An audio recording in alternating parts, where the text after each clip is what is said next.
GOP leaders, Americans are fed up with Biden. Republican leaders are standing firm against Democrats' tax and spend multi-trillion-dollar package stuffed with policies that overburden American families. Americans are fed up. They are fed up with the price of gas. They are fed up with the lack of food and supplies on the shelves, said Rep.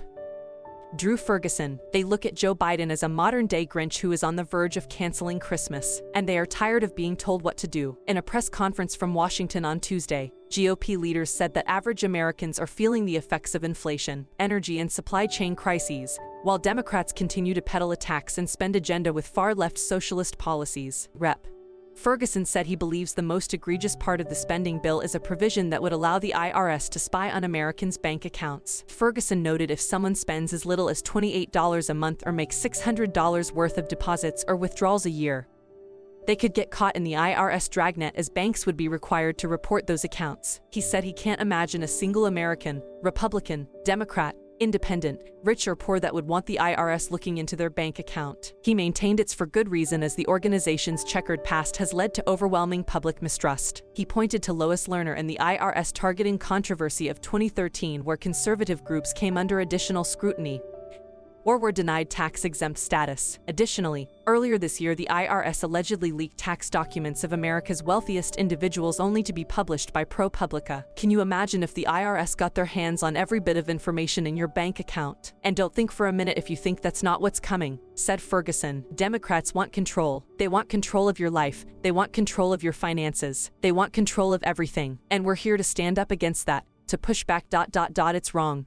We think it is unconstitutional, and the federal government should not be allowed to look into your bank account with a proper warrant. It is your private business. It is not the business of the IRS. North Dakota Rep.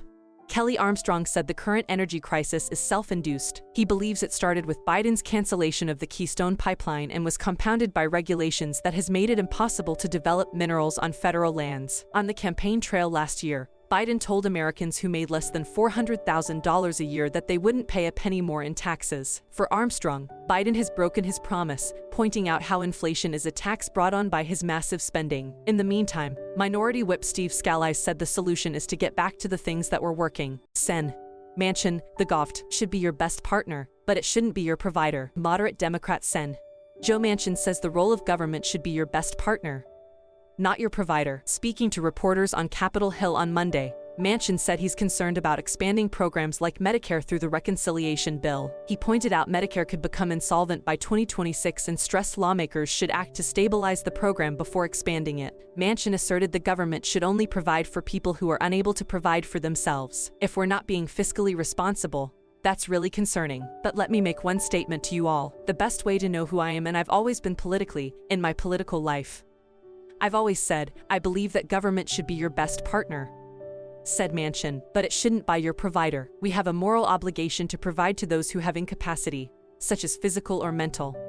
But everyone else should be able to help and chip in and all that. So, that's my mindset. So, we're working all towards that. I think we understand each other better on those ideas. Manchin also told reporters he believes Democrats could reach an agreement on the framework of the reconciliation bill sometime this week. Report. Officials blame Iran for drone strikes in Syria. Iran is reportedly behind multiple drone strikes against a military outpost in Syria, where U.S.